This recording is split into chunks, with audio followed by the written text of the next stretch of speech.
Shay, 4-2 win over Moreton Bay today and 4-0 in front at half-time. Were you expecting a tougher game than you got? To be honest, I think it was a tough game. I just thought we were clinical first half. We took all our chances. I think Turts might have missed one. He put past the post, but other than that, I thought we took our chances and we didn't kill them off, but we really made it hard for them first half. So at half-time, you must have been in dreamland, really. 4-0 up. What did you actually say to the boys then to finish off the game? Well, look, I was a little bit worried because we've come off a big week. It was the end of a big week, and I knew we were going to tire.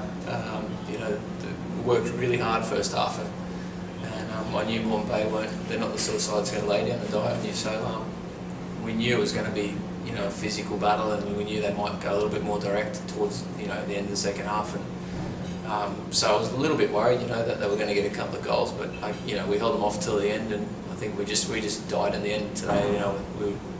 It's just been too much for us, and the boys dug deep, got the job done. Brett, I might just ask, obviously this is your third game in a week now, but it seemed like the Strikers came out with a lot of energy and enthusiasm. Was that something you deliberately targeted to do? I think we've talked a fair bit, maybe after the last couple of weeks, about getting off to good starts. We started to get into a bit of a trend there where we're a bit slow to start, and I think we've started to rectify that. I think we scored in the first minute today, so that's a pretty good start.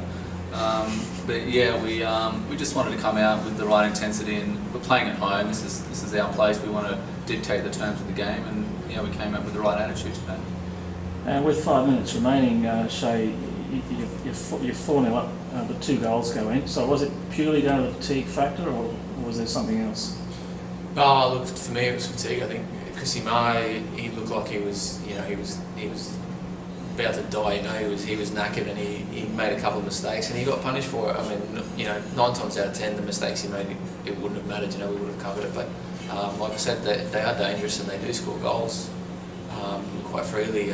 So I thought for most of the game today, we held them out really well. And they've got a couple of big boys at the front. Royce Brownlee, obviously, that we know well, and Charles Mendy. You must have been pretty happy, Greg, with the way your centre halves cope with those two.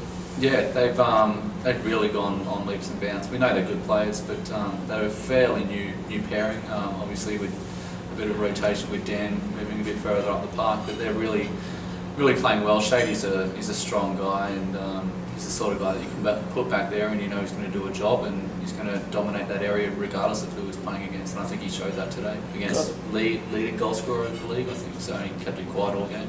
Yeah. There's you've got Dan Partridge now who's picked up 3 yellow cards this week, and it must be becoming extremely frustrating for him. Is there a cultural difference in refereeing or interpretation of the rules that he's got to learn? No, I think the one he got on Wednesday night was fair. It was a yellow card for me. Today, I probably didn't think it was fair because I thought he let a couple go that were very similar. He didn't give cards, so it was probably maybe the ref was trying to stamp it out early. I don't know. And Dan, it's been caught. It's part of his game. He's a tackling.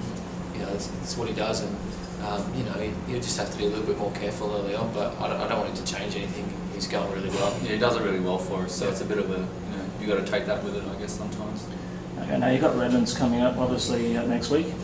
Lost in the first round to them. But you must be feeling that the team's now ticking over and it's in better shape to take them on, I think? Yeah, I think there was a reasonable turnover of players with our starting 11 to, I guess, what we finished with last year, and that maybe showed in the first round. And there was a few people, like myself, I think that was more or less the first game I'd had. I didn't have a pre-season at all, so I think we're starting to click into gear now. I think that's 5 games unbeaten. It's been a great week for the club into the last 32 for FFA Cup, and a great win today. And I think we're really hitting the straps now, and it's just just got to keep that momentum going, I guess. All things considered, you've hit the halfway point of the season, Shay. You're happy with where the team's sitting? Oh, never happy, mate. But look, I think back to the Western Pride game when we performed really poorly to where we are now. Then I'm really happy, and it's 100% credit to the guys. They've come in and tried to turn it around, and they've just worked really hard. And they've the last a few of these wins we've had on the trot now have come down to not only the quality the guys have got, but their determination and their will to win, and it's just something they've brought to the table now. So it's been great.